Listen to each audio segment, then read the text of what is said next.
கமல்ஹாசன் என்ன பண்ணாருன்னா, அவர் ஒரு வைதிகமான பிராமண குடும்பத்தில் பிறந்து வளர்ந்தவர். என்னை இப்படியா சொல்றீங்க, உங்களெல்லாம் நான் அவமானப்படுத்துறேன், என்ன பண்றேன்னு தெரியுமான்னு சொல்லி அந்த ஊர்ல இருக்கிற ஒரு சலூன்ல சேர்ந்துட்டாரு வேலைக்கு. அவரு சலூன்ல வேலைக்கு சேர்ந்தா நம்ம அப்பா அம்மா அவமானப்படுவாங்க, நம்மளை கூப்பிட்டு கேட்பாங்க அப்படின்னு நினைச்சாரு. ஒரு நாள் ஆச்சு, 2 நாள் ஆச்சு, 1 வாரம் ஆச்சு, 2 வாரம் ஆச்சு, ஒன்னும் போனு தகவல் எதுவுமே இல்லை. ஏன்டா அப்படி சலூன்ல வேலைக்கு சேர்ந்தேன்னு எந்த கேள்வியுமே இல்லை. இவரு பொறுத்து பொறுத்து பொறுத்து பொறுத்து பார்க்குறாரு.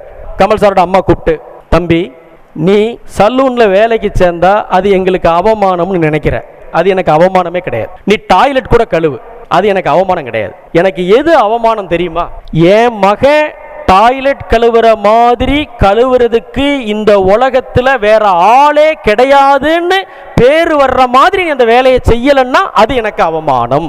கமலஹாசனுடைய அன்னை அவருடைய 15வது வயதுல சொல்றார். அந்த அன்னை தான் இன்றைய கமலஹாசன்.